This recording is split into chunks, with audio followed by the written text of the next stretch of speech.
Should have just took it apart here.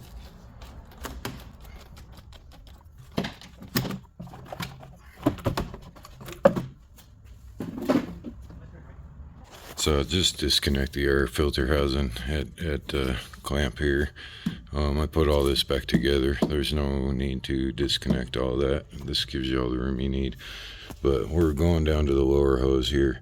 By book, the draining is to remove the lower hose down there to drain the coolant.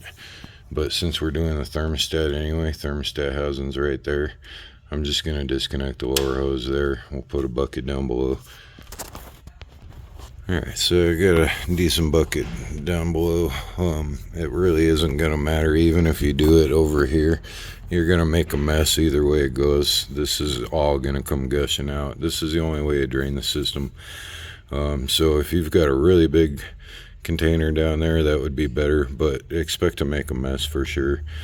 So we'll disconnect this lower hose first. Now I'm working on a hot vehicle. Normally you would want to let your vehicle cool down, but I don't have time to let it cool down today, so it's best to open up your reservoir. A pair of pliers will work on this too. I'm using hose clamps still because it's gonna be hard for me to record this and do this at the same time. I gotta hold the camera.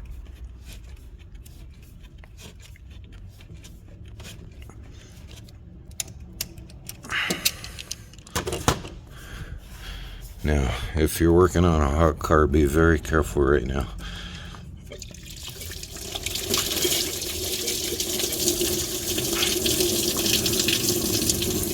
So, like I said, no matter what you do, you're gonna make a mess. But just try to get as much as you can. Best to do this on a floor that you can mop up. And there's your thermostat housing. It's gonna have 3 bolts, I do believe. There should be another one under here too. This is going to be a bit difficult for me to record, but go ahead and remove those bolts. I'll try to record best I can. There's 2 for sure. I think there might be 3. Let me find out for sure though. No, there's only 2. So just these 2 bolts. Got one on the bottom side here, and then one on the top.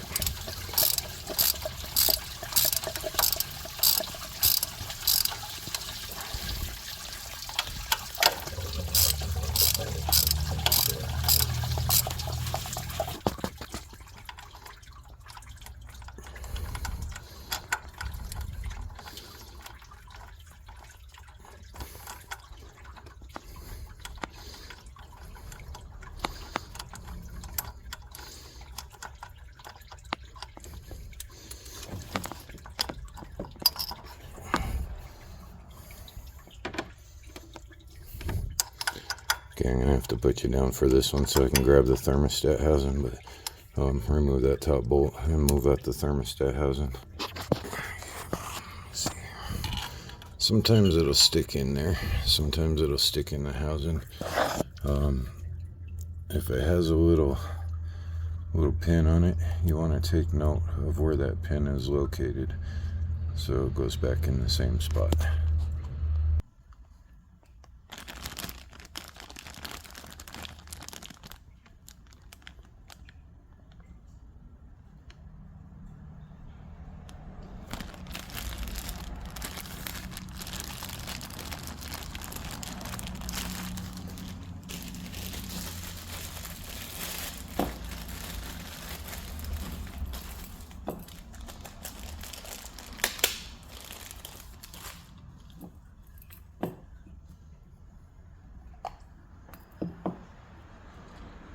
So on this one, there's a notch where that pin goes, and there's a notch here.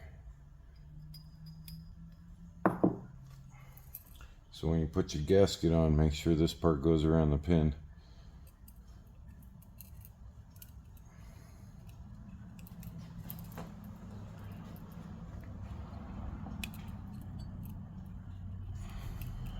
Oops, I think I missed.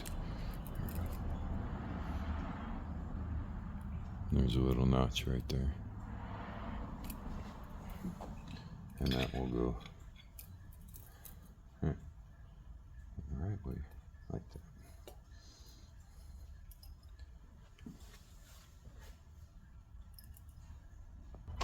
This is going to be kind of hard to do one-handed, but we'll give it a shot. So get your bolts restarted.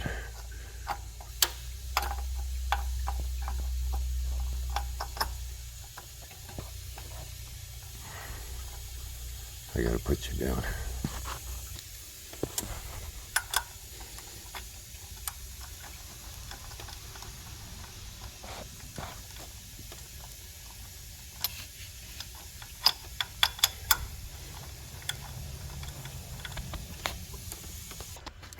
So we're gonna tighten these up just snug. Don't over tighten them. You definitely do not want to strip the threads. Book doesn't give me torque values on this, so I just do it this way.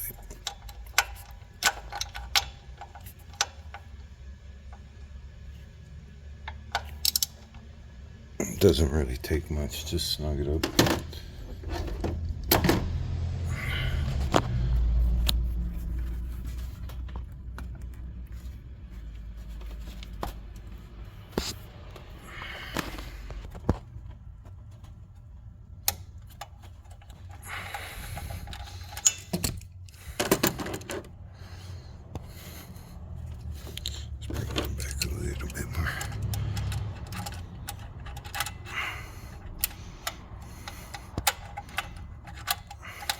Hard to do with one hand.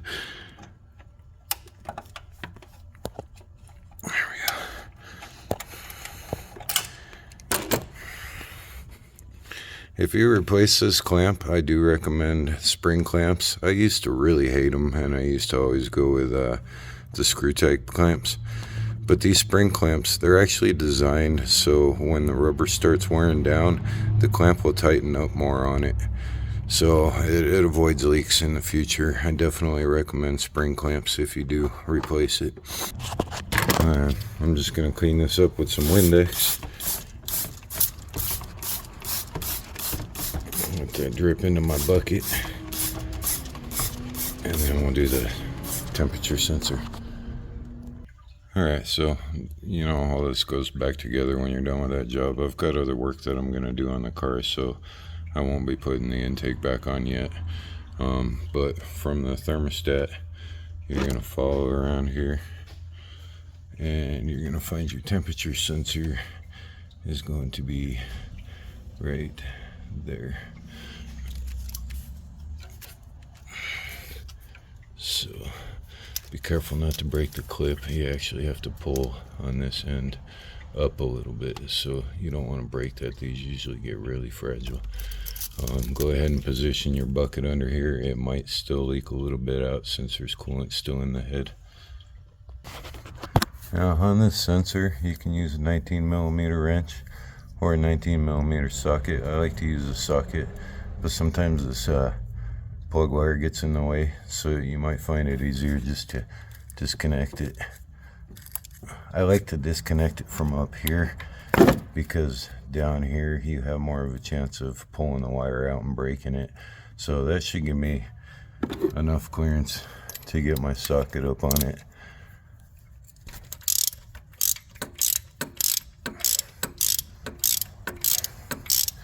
And again, make sure you've got your bucket moved over because there's still going to be coolant inside the head. So it's probably going to leak a little bit too.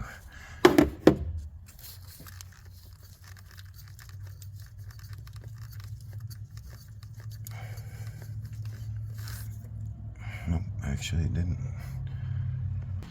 So this one's got a little thread lock on it already. Make sure the connectors match. You see there's 2 pins in there. There's 2 pins in there. That's kind of the most important part.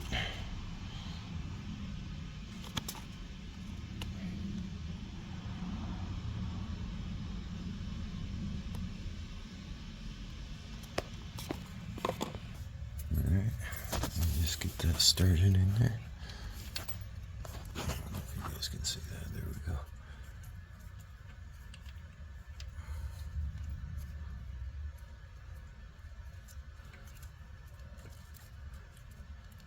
It's gonna feel tight almost right away because of the thread lock. Just be really careful that you're not cross threading it. The thread lock will give you a little play, but not like cross threading it would. And just snug that up.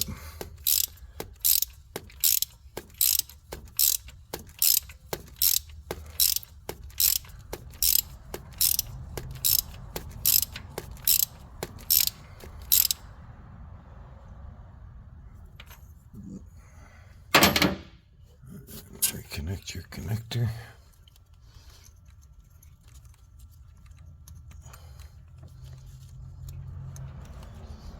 Maybe. And then reconnect your plug wire.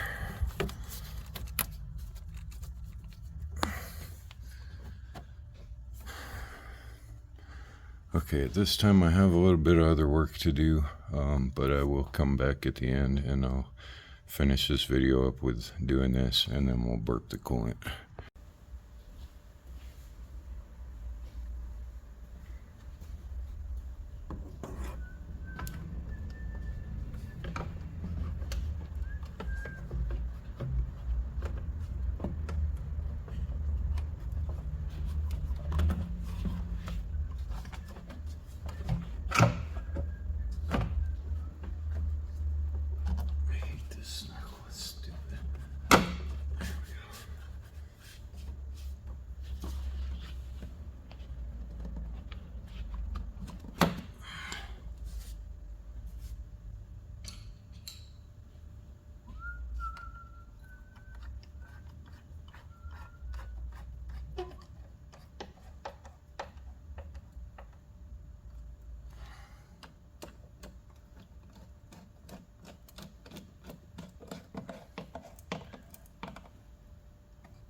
Hang on.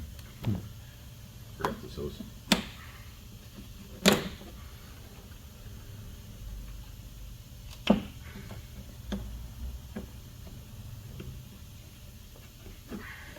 Don't forget this hose.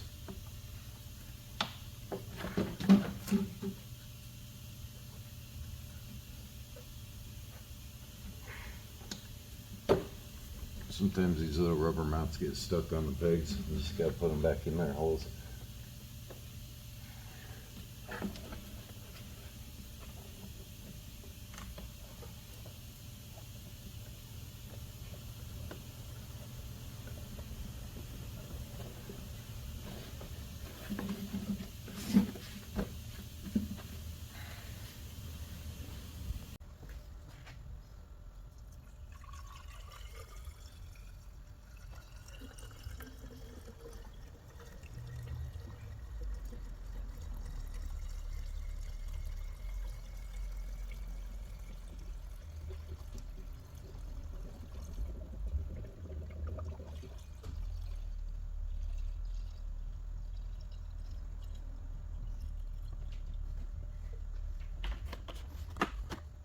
Alright, so now we're going to burp the coolant. You're going to go ahead and start the car and turn the heater on just very slightly, but you want the heater on so the coolant goes through the heater core.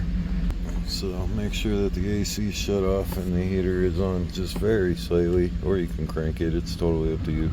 It doesn't really matter. It just needs to be on a little bit.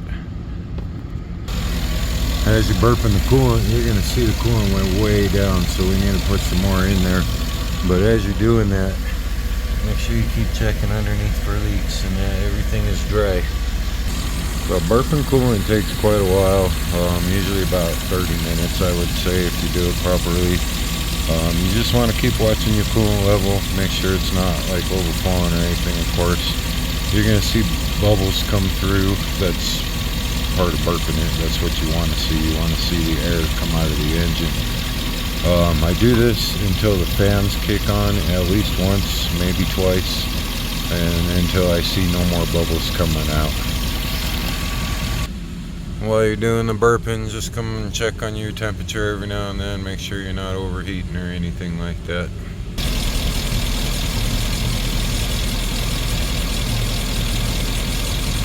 Just keep watching it.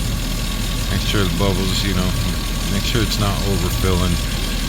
Sometimes air pressure can make it push back, so just kind of keep an eye on it.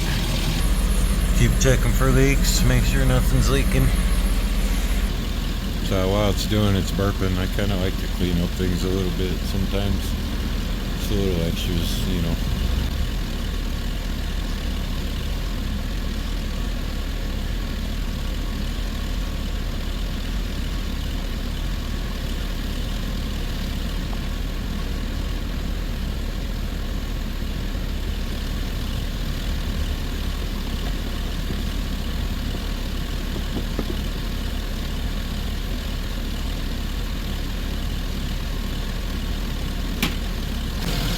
Alright, so once that fan's kicked on at least once and you're not seeing any more bubbling coming up from there, you're not having any problems with the coolant or anything like that, and you check your temperature and make sure it's still good, as long as you're not overheating, you should be good to go. Make sure your heater's boiling hot too, of course. If it's not, then you've definitely still got an air pocket in there, but at this time you'll just go ahead and disconnect everything, top off your coolant if it needs a little more. I like to let the car cool down for about 20 minutes or so to see if that goes down at all, and then I'll top it off before I send it on its way. But so top that off, cap it off, and you're all set.